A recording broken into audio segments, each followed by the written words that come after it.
Things may come to those who wait, but only the things left by those who hustle. What we think or what we know or what we believe is, in the end, of little consequence. The only consequence is what we do. The world doesn't pay you for what you know, it pays you for what you do. There's an enduring axiom of success that says, the universe rewards action. Yet as simple and as true as this principle is, it's surprising how many people get bogged down in analyzing, planning, and organizing when what they really need to do is take action. When you take action, you trigger all kinds of things that will inevitably carry you to success. You let those around you know that you are serious in your intention. People wake up and start paying attention. People with similar goals become aligned with you. You begin to learn things from your experience that cannot be learned from listening to others or from reading books. You begin to get feedback about how to do it better, more efficiently, and more quickly.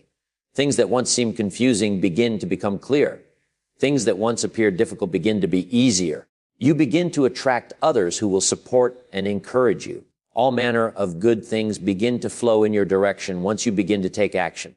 Over the years of teaching and coaching people in my company and in my seminars, I have found that the one thing that seems to separate winners from losers more than anything else is that winners take action. They simply get up and do what has to be done. Once they have developed a plan, they start, they get into motion. Even if they don't start perfectly, they learn from their mistakes, make the necessary corrections, and keep taking action, all the time building momentum, until they finally produce the result they set out to produce, or something even better than they conceived of when they started. To be successful, you have to do what successful people do, and successful people are highly action-oriented. I have already covered how to create a vision, set goals, break them down into small steps, anticipate obstacles and plan how to deal with them, visualize and affirm your success, and believe in yourself and your dreams. Now it's time to take action. Enroll in the course, get the necessary training, call the travel agent, start writing that book, start saving for the down payment on your home, join the health club, sign up for those piano lessons, or write that proposal. If your ship doesn't come in, swim out to meet it.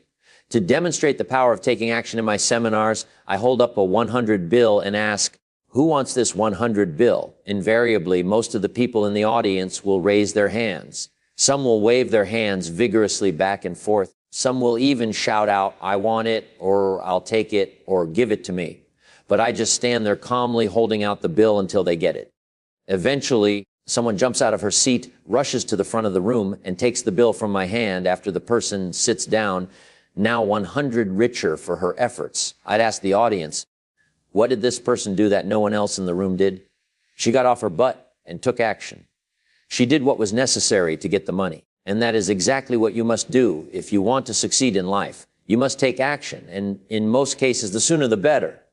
I then ask, how many of you thought about getting up and just coming and taking the money but stopped yourselves? I then ask them to remember what they told themselves that stopped them from getting up. The usual answers are, I didn't want to look like I wanted or needed it that badly. I wasn't sure if you would really give it to me. I was too far back in the room. Other people need it more than I greedy. I was afraid of doing something wrong, and then people would judge me or laugh at me. I was waiting for further instruction, then point out that whatever things they to stop themselves, and the same things that they say to stop themselves in the rest of their lives, One of the universal truths in life is how you do anything is how you do everything. If you are cautious here, you are probably cautious everywhere. If you hold yourself back for fear of looking foolish here, you probably hold yourself back for fear of looking foolish elsewhere. You have to identify those patterns and break through them. It's time to stop holding yourself back and just go for the gold. Ever since third grade, he had wanted to be an Olympic athlete. He respected the Olympians because they were an example of what he believed in. They are willing to commit to a goal, risk adversity in the pursuit of it, and fail and keep trying until they succeed. But it was not until he was in college and saw a skater compete in the Winter Games that he actually made the decision to train for the Olympics. He said to himself, if that little guy can do it, I can do it too. I'm going to be in the next Olympics. It's a done deal. I just have to find a sport. And after doing a little research on Olympic sports, he decided he needed to pick a sport that would build on his strengths. He knew that he was a good athlete, but not a great athlete. His strength was perseverance. He never quit anything. In fact, he had earned the nickname Bulldog in high school. He figured he had to find a sport so tough, a sport with so many broken bones, that there would be lots of quitters. That way, maybe he could rise to the top on the attrition rate. He finally settled on the luge. Next, he wrote a magazine, this was before the internet, and asked, "Where do you go to learn how to luge?" They wrote back, "That's where the track is." He picked up the phone and called. "I'm an athlete and I want to learn how to luge so I can be in the Olympics in 4 years. Will you help me?" The guy who answered the phone asked, "How old are you?" 21 years old. 21? You're way too old. You're 10 years too late. We start them when they're 10 years old. Forget it. But he couldn't forget it, and he started to tell the man his life story to buy some time until he thought of something.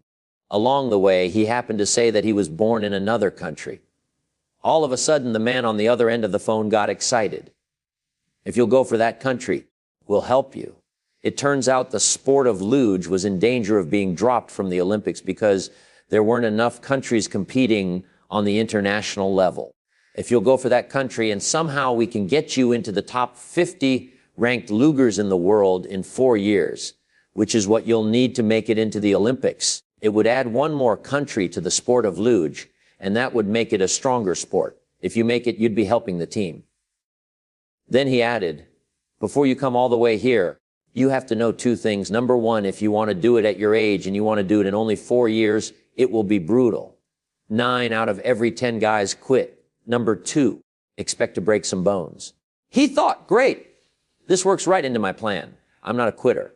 The harder it is, the easier it is for me. A few days later, he was walking down the main street looking for the Olympic Training Center. A day later, he was in a beginner's class with 14 other aspiring Olympians. The first day was miserable, and he even thought of quitting. But with the help of a friend, he recommitted to his Olympic dream, and though all 14 of the other aspirants eventually quit before the end of the first season, he finished the summer training.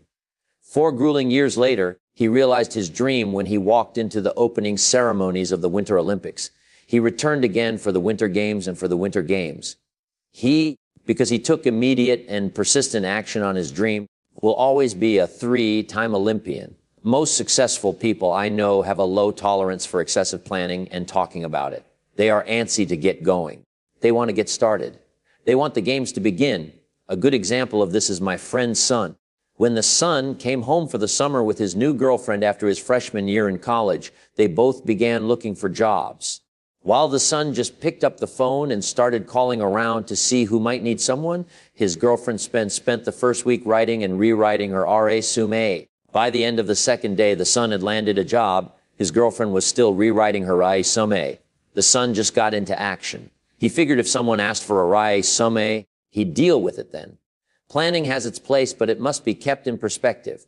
Some people spend their whole lives waiting for the perfect time to do something. There's rarely a perfect time to do anything. What is important is to just get started. Get into the game. Get on the playing field. Once you do, you will start to get feedback that will help you make the corrections you need to make to be successful. Once you are in action, you will start learning at a much more rapid rate. Most people are familiar with the phrase, ready, aim, fire. The problem is that too many people spend their whole life aiming and never firing. They are always getting ready, getting it perfect. The quickest way to hit a target is to fire, see where the bullet landed, and then adjust your aim accordingly. If the hit was 2 inches above the target, lower your aim a little. Fire again, see where it is now. Keep firing and keep readjusting. Soon you are hitting the bull's eye.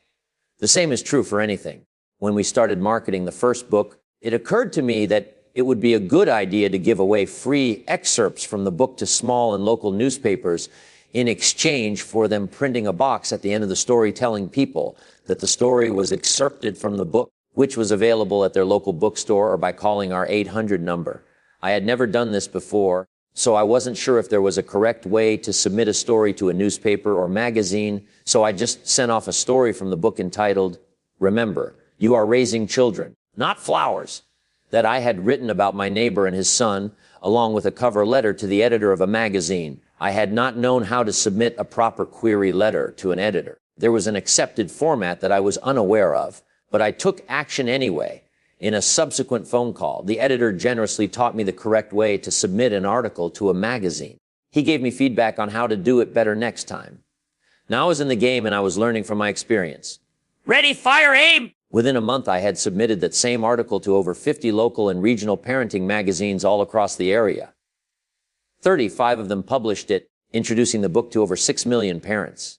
It's time to quit waiting for perfection, inspiration, permission, reassurance, someone to change, the right person to come along, the kids to leave home, a more favorable horoscope, the new administration to take over in absence of risk, someone to discover you, a clear set of instructions, more self-confidence, the pain to go away, get on with it already. Have you ever noticed that the last 6 letters in the word satisfaction are A-C-T-I-O-N? In Latin, the word satis means enough. What the ancient Romans understood clearly was that enough action ultimately produces satisfaction. My mentor used to hand out light bulb pins that said, "Do it now." When you have an inspired impulse to take action, do it now. The founder of a fast food chain said, there are 3 keys to success. 1, being at the right place at the right time. 2, knowing you are there. 3, taking action. On March 24, 1975, a relatively unknown 30-1 underdog did what no one thought he could do. He went 15 rounds with the world heavyweight champion. In the 9th round, he reached the champion's chin with a right hand, knocking the champion to the ground, shocking both the champion and the fans watching the fight. The underdog was only seconds away from being the world's heavyweight champion. However, the champion went on to win the 15-round bout and retain his title. Over 1,000 miles away, a struggling actor watched the fight on a newly purchased television set. Though the actor had contemplated the idea of writing a screenplay about a down-and-out fighter getting a title shot before he saw the fight, he didn't think it was plausible. But after seeing the underdog, who most people didn't know, fighting the most well-known fighter of all time, all he thought was, get me a pencil. He began to write that night, and 3 days later, he had completed the script for a movie which went on to win 3 Oscars, including one for Best Picture, thus launching the actor's multi-million-dollar movie career. A story is told of a man who goes to church and prays, God, I need a break. I need to win the state lottery. I'm counting on you, God. Having not won the lottery, the man returns to church a week later and once again prays, God, about that state lottery, I've been kind to my wife. I've given up drinking. I've been really good. Give me a break. Let me win the lottery. A week later, still no richer, he returns to pray once again. God, I don't seem to be getting through you on this state lottery thing. I've been using positive self-talk, saying affirmations and visualizing the money. Give me a break, God. Let me win the lottery. Suddenly, the heavens open up, white light and heavenly music flood into the church, and a deep voice says, me son, give me a break. Buy a lottery ticket. Many people fail to take action because they're afraid to fail. Successful people, on the other hand, realize that failure is an important part of the learning process. They know that failure is just a way we learn by trial and error. Not only do we need to stop being so afraid of failure, but we also need to be willing to fail, even eager to fail. I call this kind of instructive failure failing forward. Simply get started, make mistakes, listen to the feedback, correct, and keep moving forward toward the goal. Every experience will yield up more useful information that you can apply the next time. This principle is perhaps demonstrated most compellingly in the area of start-up businesses. For instance, venture capitalists know that most businesses fail. But in the venture capital industry, a new statistic is emerging. If the founding entrepreneur is 55 years or older, the business has a 73% better chance of survival. These older entrepreneurs have already learned from their mistakes. They're simply a better risk because through a lifetime of learning from their failures, they have developed a knowledge base, a skill set, and a self-confidence that better enables them to move through the obstacles to success. You can never learn less, you can only learn more. The reason I know so much is because I have made so many mistakes. One of my favorite stories is about a famous research scientist who had made several very important medical breakthroughs. He was being interviewed by a newspaper reporter who asked him why he thought he was able to achieve so much more than the average person. In other words, what set him so far apart from others? He responded that it all came from a lesson his mother had taught him when he was 2 years old. He'd been trying to take a bottle of milk out of the refrigerator when he lost his grip and spilled the entire contents on the kitchen floor. His mother, instead of scolding him, said, "What a wonderful mess you've made. I've rarely seen such a huge puddle of milk." Well, the damage is already done. Would you like to get down and play in the milk before we clean it up? And indeed, he did. And after a few minutes, his mother continued, whenever you make a mess like this, eventually you have to clean it up. So how would you like to do that? We could use a towel, sponge, or mop. Which do you prefer? And after they were finished cleaning up the milk, she said, what we have here is a failed experiment in how to carry a big bottle of milk with two tiny hands. Let's go out in the backyard, fill the bottle with water, and see if you can discover a way to carry it without dropping it. And they did. What a wonderful lesson. The scientist then remarked that it was at that moment that he knew he didn't have to be afraid to make mistakes. Instead, he learned that mistakes are just opportunities for learning something new, which after all is what scientific experiments are all about. That bottle of spilled milk led to a lifetime of learning experiences. Experiences that were the building blocks of a lifetime of world-renowned successes and medical breakthroughs.